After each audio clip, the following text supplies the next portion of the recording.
Hi guys, welcome back. I'm Beth, and today I'm going to be talking about gesso. Now, I go through a lot of this. I probably go through a can about this size every month, and it's expensive. I have 8.5 fluid ounces or 250 mils, and this costs 12 pounds.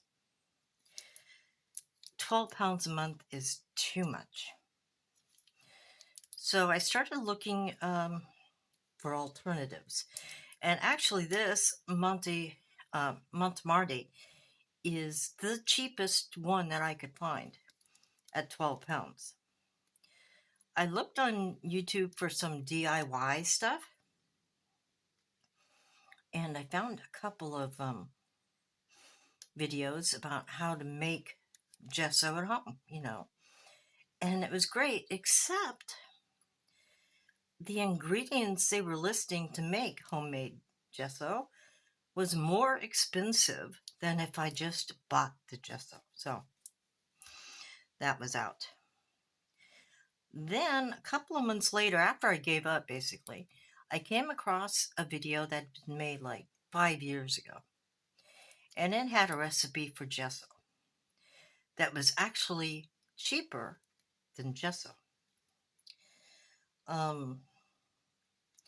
This cost me 12 pounds. Keep that in mind.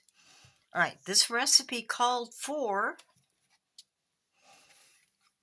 baby powder or talcum powder, basically, any kind of talcum powder.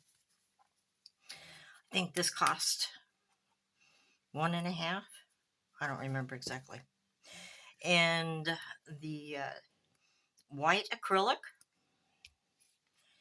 and a white glue, any white glue. Now, all three of those cost me 9 pounds, I think it was. Call it 10 pounds. And by the amount that I'd be using of these,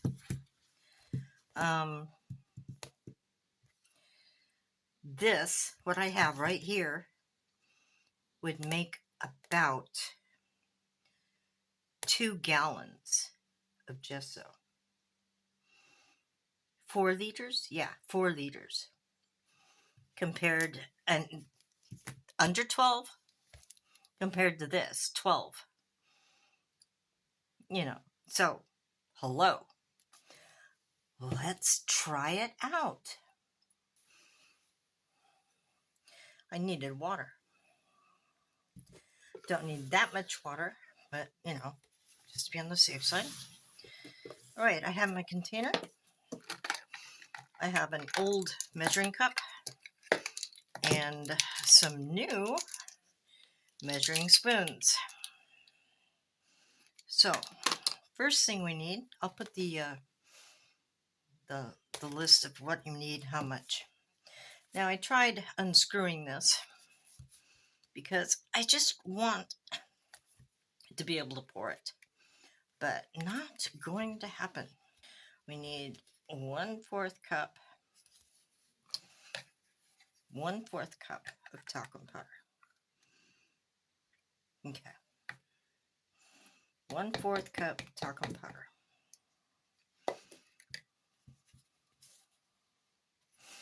Then I need 1 tablespoon of white glue. And I got this one, the Mod Podge, because it dries clear. But so does Elmer's glue, whatever glue you want. 1 tablespoon.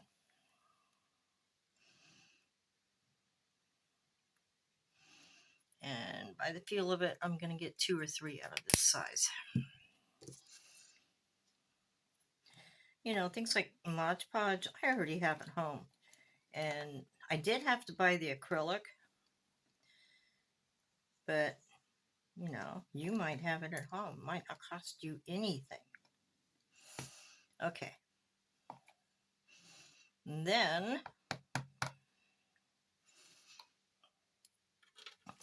Speaking of acrylic,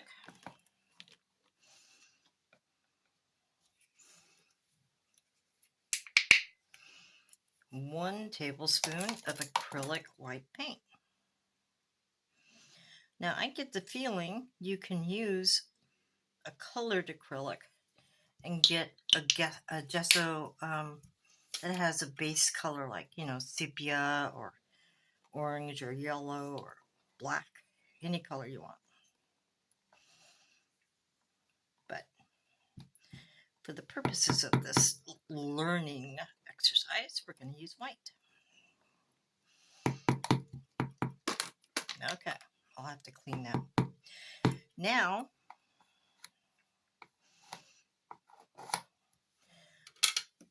you use water to get it to the consistency that you want. And you want it just like a regular gesso. So, a little bit thick, but not crazy. Okay, let's see what that does. This is workable.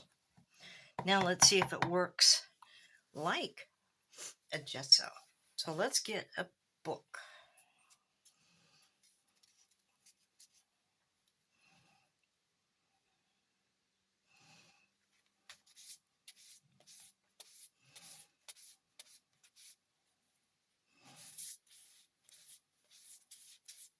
A little bit more sticky. I don't know, is that the right word?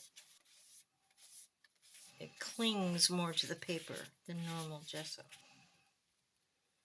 And it's drying almighty fast. All right, let's let this dry overnight, and I will see you in the morning. All right, I have done 3 experiments, 3 different recipes, as it were, where I changed the percentages. And here are my conclusions. This was the first one where I only did 3 tablespoons of water, 1 tablespoon of glue, 1/2 tablespoon paint, and 1/4 cup of powder. And I knew even when I was doing it, it wasn't going to work. It was just not enough water.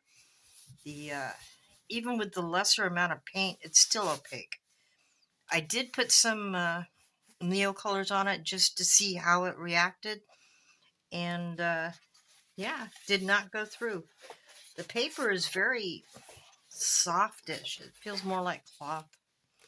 That was the first one, and not any good. Now the second one was this one.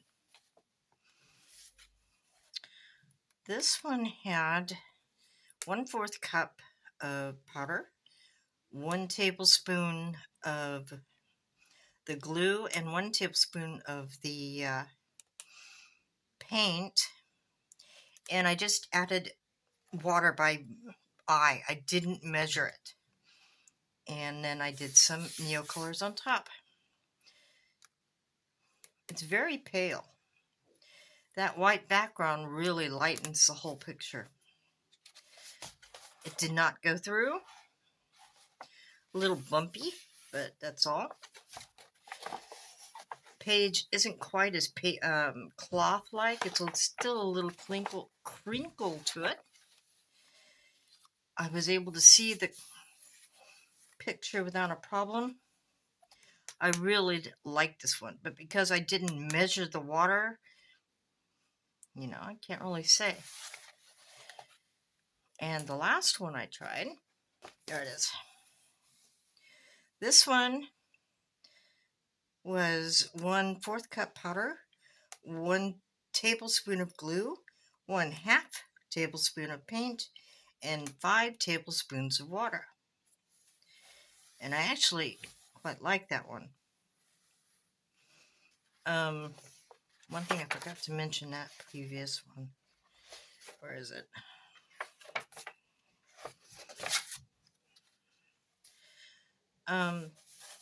It feels different than the gesso you buy. It feels, what would be the word? A little rougher. Yeah, it feels a little rougher. Not much, but I noticed it right off. Same thing with this. It feels rougher. In fact, this one feels rougher than the previous one. Little neos on there just to see how it responded. And yeah, nothing goes through. Again, it feels a little bit more cloth-like than the paper ones. I can see the pattern just fine.